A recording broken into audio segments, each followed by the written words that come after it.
Hey, it's Maximo and welcome to Tipples and Treats.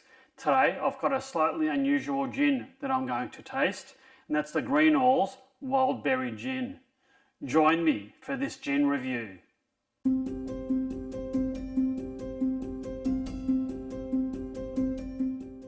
So I bought this gin a little while ago at my Tipple superstore.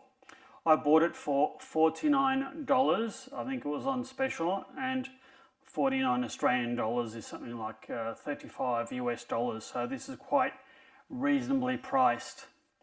This is a 700 ml bottle and it is 42% alcohol by volume. It's also a blended gin. I don't think I've had that many blended gins before, but let's give this a go. It's actually a very delicate sort of rosy colour. It's like almost like rose water. I'm sure it doesn't taste like rose water. Greenall's Wild Berry Gin is a London dry gin and it's distilled by G&J Greenall.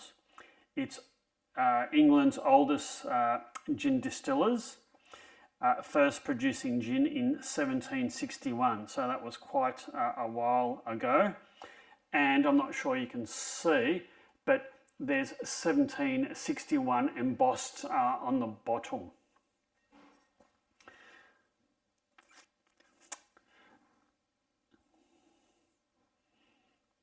And I think my research has failed me because the bottle actually says the alcohol by volume is 37.5, so it's a bit lower than I have led you to believe. So Greenall's is an original London dry gin, and apparently the recipe was inspired from blackberries growing in the different English hedgerows around the 18th century.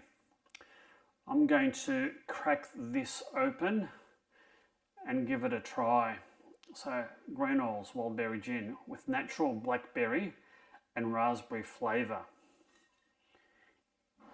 Interesting. All right, I'll get myself a glass and let's crack this one open. It's got a screw top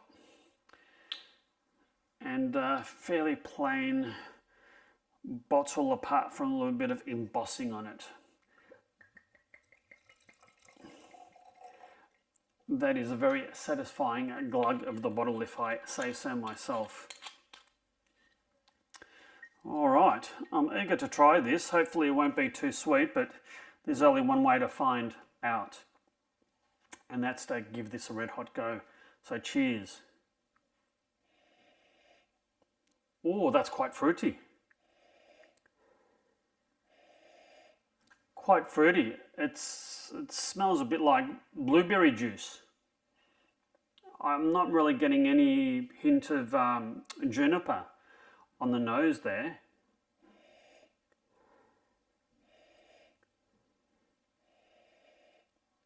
Sort of juniper and maybe citrus. That's what I'm getting. Sorry, not juniper. Blackberry, raspberry, and citrus.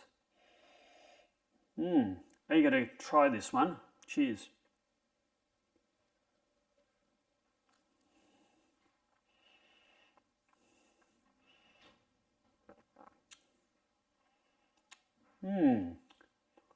That is initially quite smooth. It's quite fruity. It's got a long, both spicy and fruity sort of lingering finish, and the mid palate is quite sweet, but it sort of gives way to a little bit of pepper. That's and quite a long blueberry sort of citrusy finish as well. That's quite intriguing. I thought it'd be a lot sweeter than it actually is. It is initially sweet, but it doesn't remain sweet, but it does remain fruity.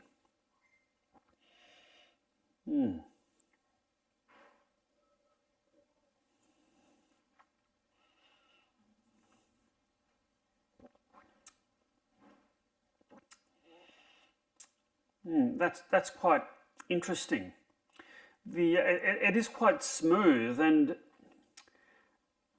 fruity. There's a citrus taste, and there's almost sort of a clove taste in there as well. It's but there is the underlying fruit taste. Now I'm not sure. It's a blended gin, and I'm not sure that I've been able to determine what the botanicals are in this at all. So it's probably a closely guarded secret. I'm going to try this with a bit of ice and see what difference that makes to the taste and the nose. All right, give this a little bit of a swirl. Melt the ice, release some of the soluble oils in the gin. And I think because of the low alcohol content, 37.5, it's not overpowering or quite that strong. It's more like a delicate fruity flavour.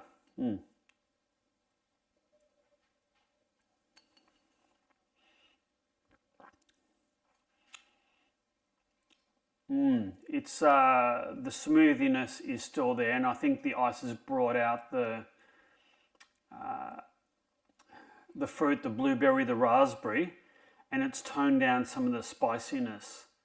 I think it's the same sort of lingering fruity finish, but it's actually made quite a noticeable difference.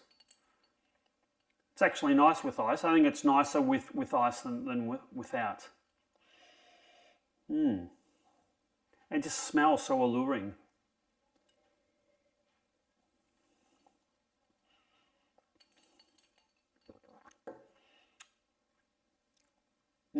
I'm really getting, it's quite, the fruit is quite pronounced with a bit of ice in there. Now I'm going to try this with a bit of tonic. So I have my Mediterranean Fever Tree tonic, and I just need a splash of this, I think. That's all I'm putting in. Just a splash. And we'll see what difference a bit of tonic makes and what this is with a gin and tonic.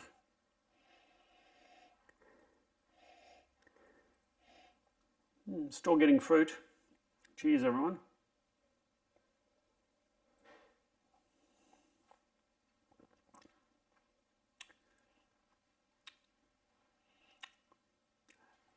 That's really nice. The bitterness of the tonic has sort of cut down some of the sweetness. It's cut down a little bit of the finish. It's cut down a little bit of the fruit, but it's the bitterness of the tonic and the sweetness of the gin have sort of counterbalanced each other, and it's made it quite a nice, refreshing gin and tonic. I think this would be perfect on a hot summer's day. I think certainly fruity. It's sort of, it's not the same taste, but it sort of has the same effect that a Aperol Spritz would have on a hot summer's day. It's nice, fruity, refreshing, cooling.